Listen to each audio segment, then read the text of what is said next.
Semangat. Semangat. Semangat. Semangat. Semangat. Semangat. Alhamdulillah hari ini kita bisa berjumpa kembali, bisa bertatap muka kembali dengan pelajaran agama Islam. Untuk itu sebelum kita melaksanakan pembelajaran, marilah kita berdoa dulu. Ya.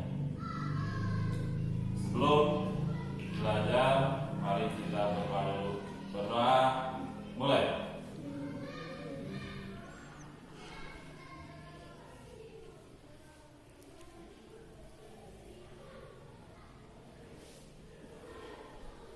Berdoa selesai. Dalam kesempatan ini, Bapak akan mengajukan dulu dari nama-nama kalian, siapa saja yang hadir, siapa saja yang tidak hadir.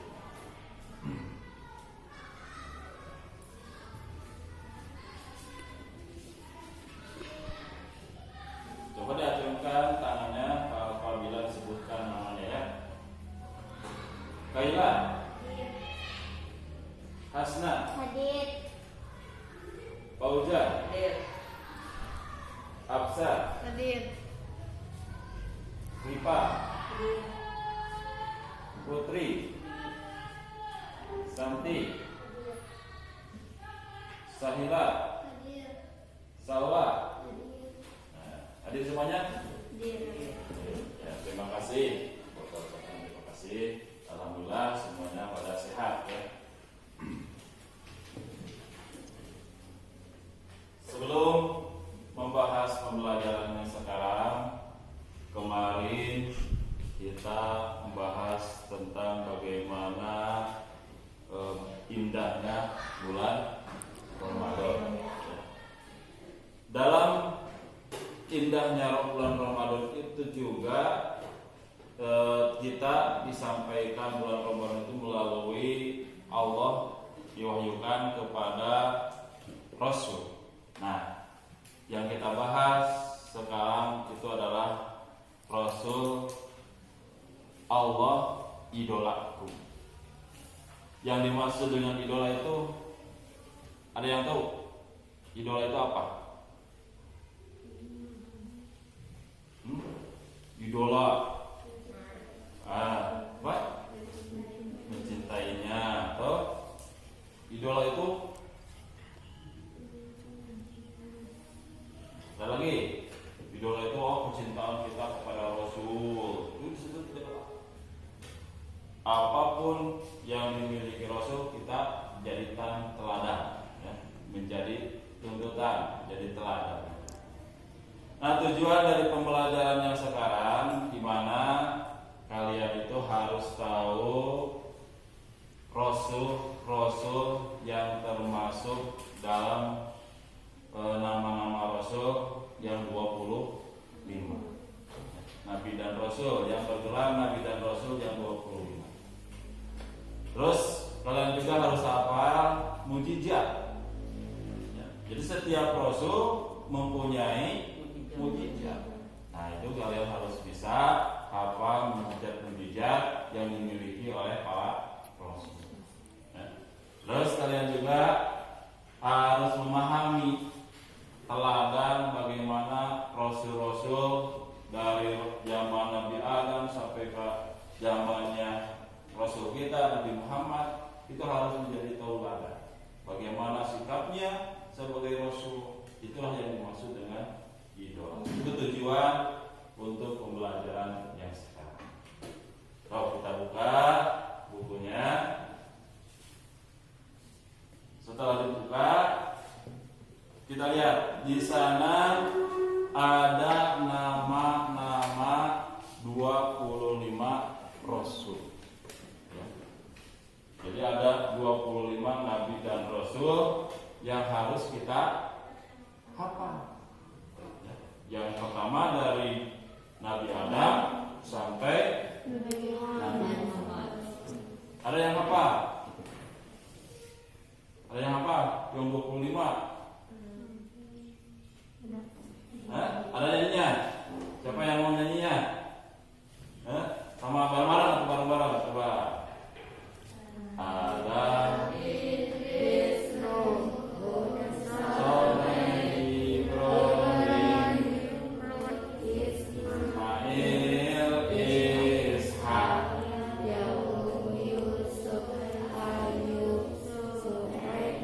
Musa, Yasa, Zulkifli, Daud, Sulaiman, Yunus, Zakaria, Yahya, Isa, Nabi Muhammad. Atau bisa juga seperti ini, seperti lampu balonku. Apa lampu balonku? Lampu balonku, lagu anak kecil. Nah, kita masukkan ya, nama-nama Rasul kita nyanyikan seperti lampu balonku. Adam, Idris, Nuh, dan Hud, Soleh, Ibrahim, dan Lut, Ismail, Ishak, dan Yakub, Yusuf, Ayub, dan Suhaib, Musa, Harun, Zulkifli, Daud, Sulaiman, Ilyas, Ilyasa, Yunus, Zakaria, Yahya, Isa, akhirnya Muhammad. Apa? Coba balonku. Balonku ada 5. Ya, itu sama. Ya. Adam, Idris, Nuh, dan Hud, Soleh, Ibrahim, dan Lut, Ismail, Ishak, dan Yakub, Yusuf, Ayub, dan Suhaib, Musa, Harun, Zulkifli, Daud, Sulaiman, Ilyas, Ilyasa, Yunus, Zakaria, Yahya, Isa, akhirnya Muhammad. Apa? Nah, itu yang 20. Namun yang kita bahas sekarang itu bukan dari zaman Nabi Adamnya, tapi hanya beberapa nama-nama Rasul. Ya, di antaranya yang pertama yang dibahas dalam buku itu Nabi Daud. Ya. Terus yang kedua Nabi Sulaiman. Yang ketiga Nabi Ilyas. Yang keempat Nabi Ilyasa. Jadi hanya 4 nabi atau rasul yang kita bahas yang sekarang. Ya. Kita lihat. Mungkin kalian sudah baca itu tentang Nabi Daud. Ya. Nabi Daud, ada yang tahu siapa ayahnya Nabi Daud? Acungkan tangannya. Siapa ayahnya Nabi Daud?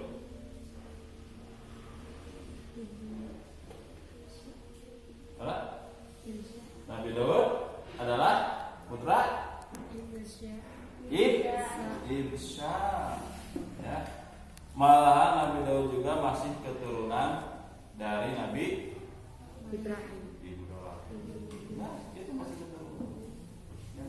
Nah, yang kita bahas di sana itu tentang bagaimana keteladanan dari Nabi Daud, baik mukjizat ataupun sikap yang dimiliki oleh Nabi Daud. Ada yang tahu? Mukjizat Nabi Daud? Ya, bisa. Diturunkannya kitab Zabur. Tapi Nabi Daud itu mempunyai mukjizat, yaitu diberi wahyunya kitab Zabur. Ya, bagus. Ada lagi? Selain menerima kitab Zabur, ada lagi? Apa? Coba tangannya. Nah, lupa. Bisa mengalahkan raja jalur, boleh. Setiap Nabi Daud berperang, dia selalu menang pasukannya. Malahan bisa mengalahkan Raja Jalur. Ada lagi Nabi Daud.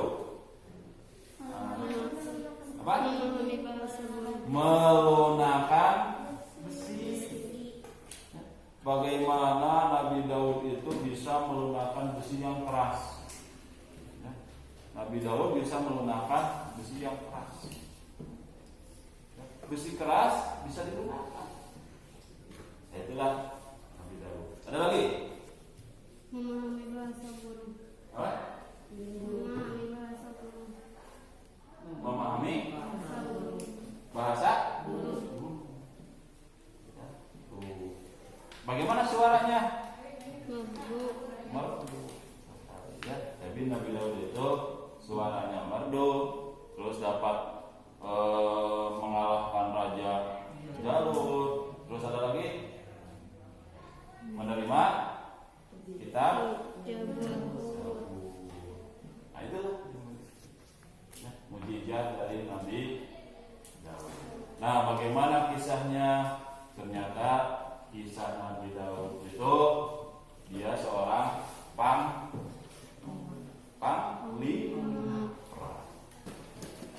diangkat menjadi raja karena bisa mengalahkan. Nah, itu. Nah, bagaimana sikapnya yang harus kita teladani? Siapa yang tahu sikap yang harus diteladani dari Nabi Daud? Kita itu harus apa? Taat kepada orang. Boleh. Kenapa? Karena Nabi Daud selalu taat kepada orang tua. Ya.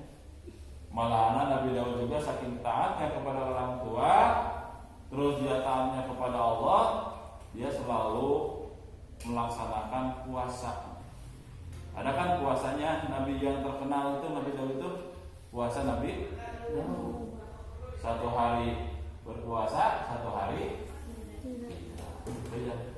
Harus kita teladan, ya, dari kita. Terus ada lagi yang harus kita teladani selain kita patuh kepada orang tua.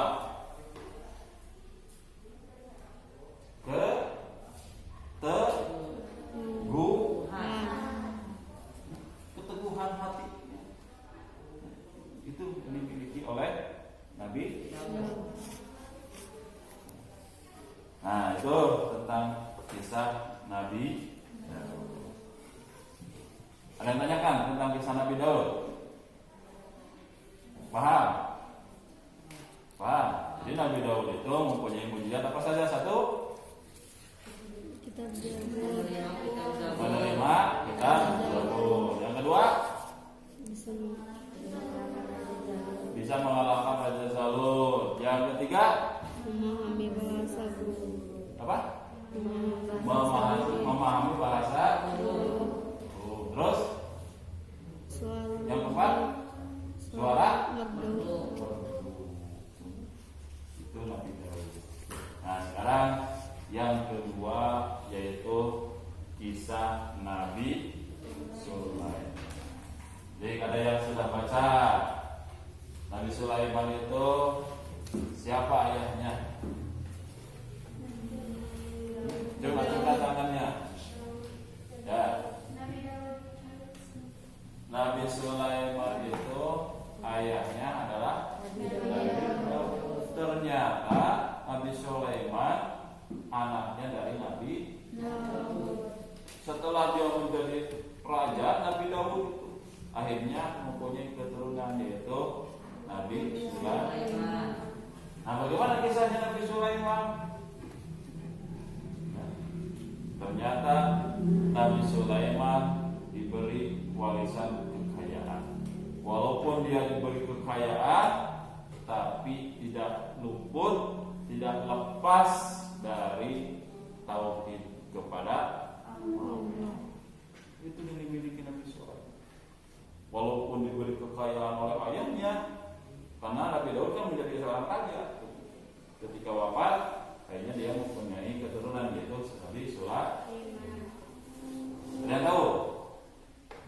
Nabi Sulaiman? Bisa memerintah hewan angin. Tuh, acungkan tangannya. Ya.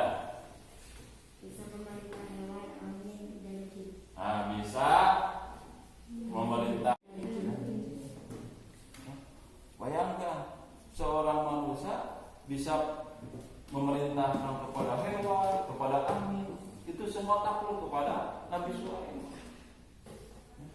Selain dia kaya, dia juga bisa memerintahkan kepada semua, ya, kepada hewan, kepada angin pun tunduk kepada Nabi Sulaiman.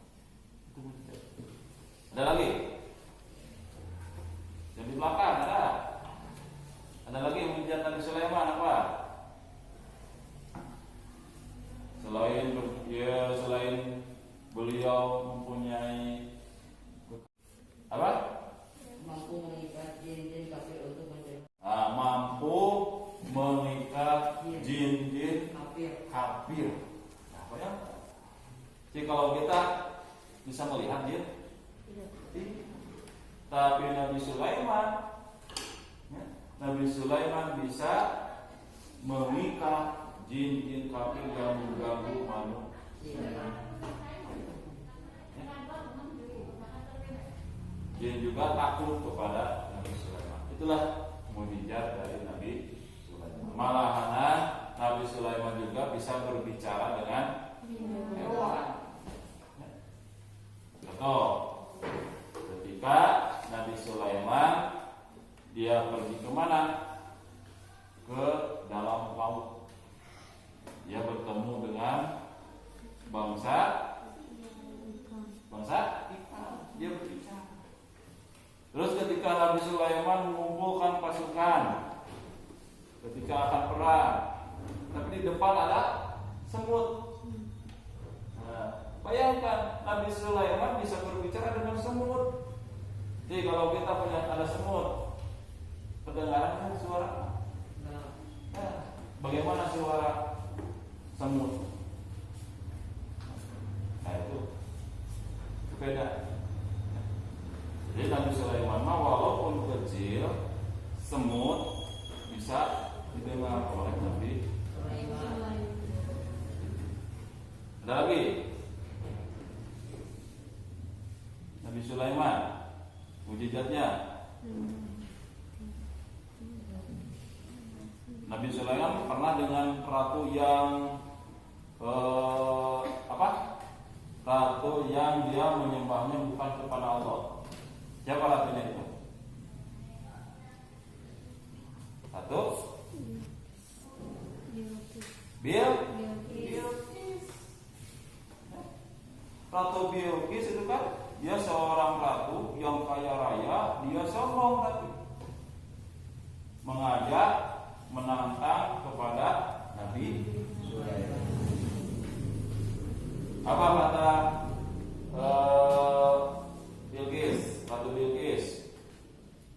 Dia menginginkan istana yang megah banyak, tapi dalam satu hari harus beres istana. Jangankan satu hari, dengan mujizat dari Nabi Sulaiman, dengan izin Allah, Nabi Sulaiman mengirimkan apa? Para jin. Para jin mengumpulkan, silakan membuat istana yang megah. Di mana istananya? Istananya dibuat di atas awan. Itu saking Nabi Sulaiman memperlihatkan bagaimana Allah memberikan kehendak atau kekuasaannya kepada Nabi Sulaiman. Akhirnya siapa yang mau? Ratu Bilqis mau. Itu tentang kisah. Nah, bagaimana teladan bagi kita dari sikap Nabi Sulaiman? Saya tahu teladan yang harus kita miliki, harus yang kita taati, yang harus kita tiru dari Nabi Sulaiman. Tetap rendah hati. Walaupun dia kaya, walaupun dia bisa berbagai apapun apapun, tapi dia tetap rendah hanya menyembah kepada Allah. Itu yang dimiliki. Kita juga harus rendah hati. Ya.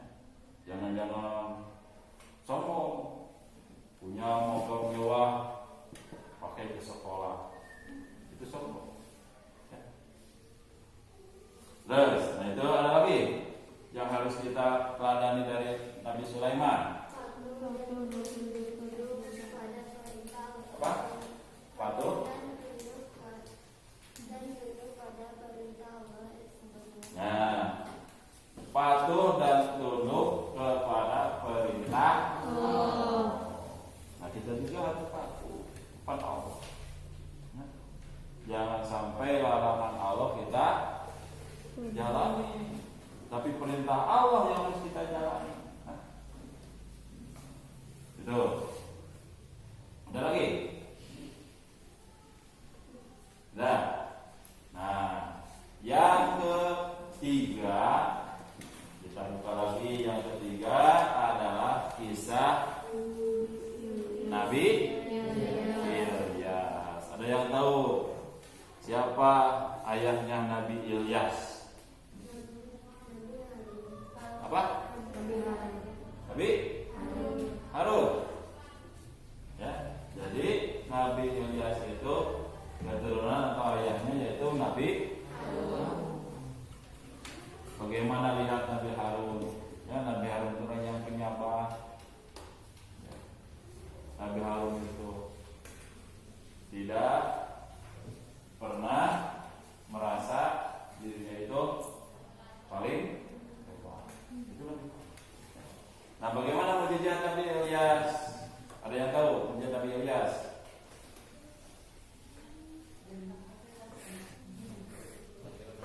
Tiga. Apa mukjizat dari Nabi Ilyas?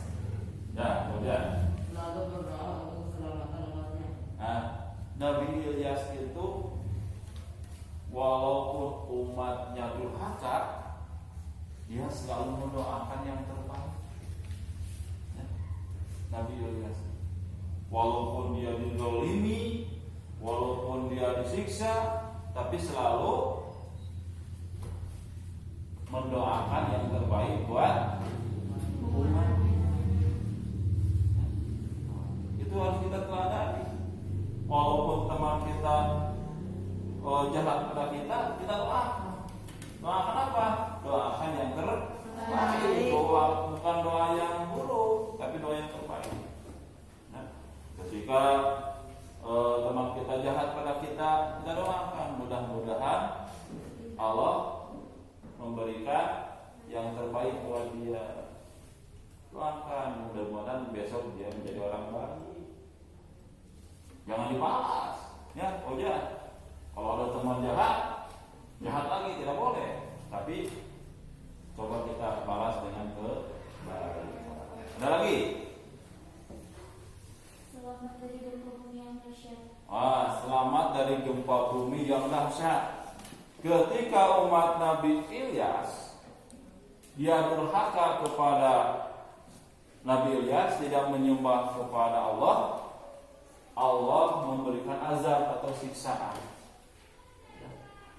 Memberikan azab atau siksaan. Yang akhirnya apa siksaan yang diberikan kepada umat Nabi Ilyas? Yaitu gempa bumi yang besar. Yang besar. Sehingga orang-orang yang durhaka kepada Allah dan Nabi Ilyas mati, terkubur oleh gempa bumi. Nabi Ilyas gimana? Nabi Ilyas pergi ke mana? Nah, di sana ada ceritanya. Nabi Ilyas pergi ke mana? Ke gua. Pergi ke gua. Bukannya menghindari, bukannya dia takut, tapi dia menghindari, tidak mau. Dia menghindari itu tidak mau umatnya yang baik terkubur dengan orang-orang yang jahat. Sehingga Nabi Ilyas dan umatnya yang mengikuti Nabi Ilyas, dia masuk ke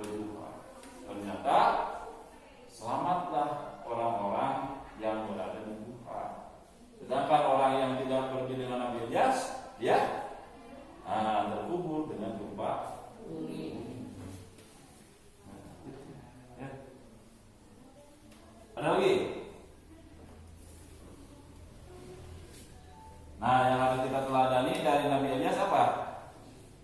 Hah? Ujar lagi? mampu menciptakan kaumnya hidup rukun, tenteram dan makmur. Nah,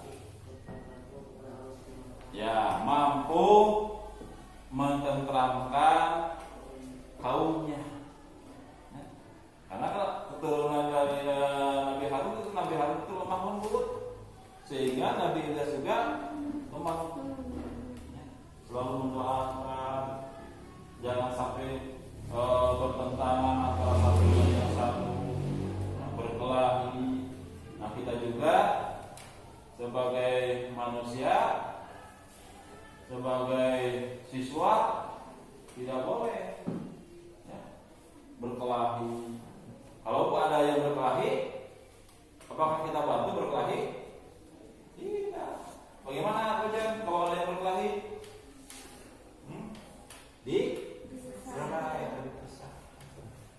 Ya, itu. Terus keteladanan dalam apa lagi yang dimiliki Nabi Ilyas?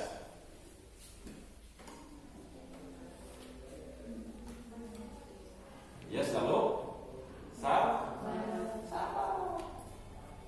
Walaupun umatnya yang durhaka itu banyak penyiksaan kepada umat yang baik, tapi Nabi Ilyas selalu sabar. Itu yang dimiliki oleh Nabi Ilyas.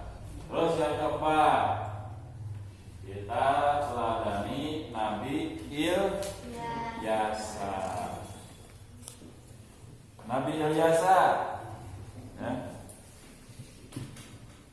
Apa yang dimiliki oleh Nabi Ilyas mujizatnya?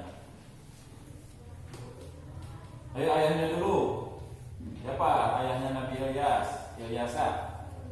Idi. Siapa? Idi. Apa?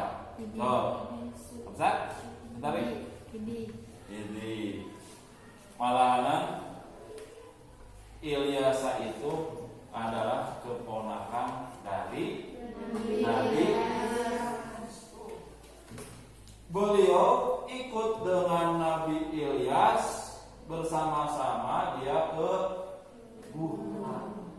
Nah, di gua Nabi Ilyas sambil menyebarkan agama tauhid, sambil berdakwah, yang akhirnya keponakan Nabi Ilyas yang bernama Ilyasa, dia akan menjadi seorang penerus dari Nabi Ilyas yang menjadi Rasul. Buktinya ketika Nabi Ilyas meninggal, maka Ilyasa yang menjadi ya. Tuh. Apa yang dimiliki awal Nabi Ilyasa yang harus kita teladani? Yang harus kita petik dari Nabi Ilyasa itu.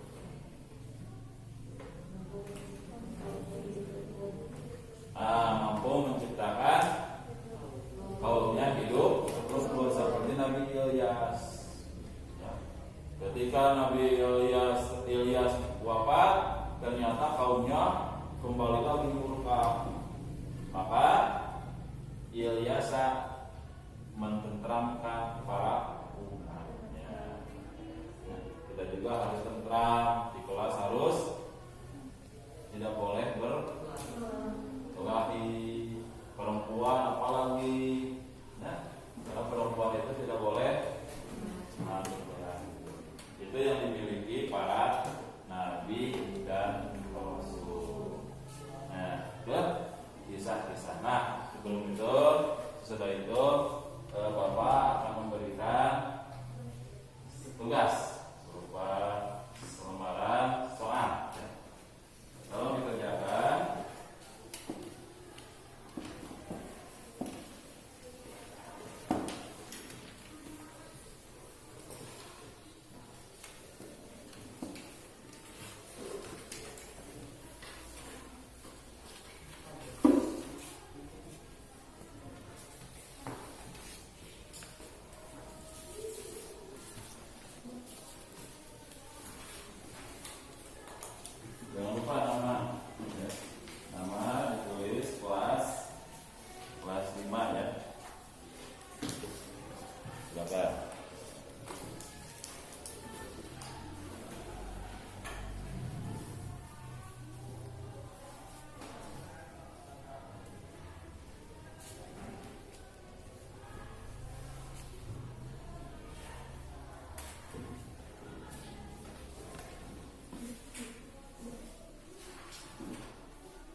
bagaimana Nabi Sulaiman, bagaimana Nabi Ilyas, bagaimana Nabi Ilyasa,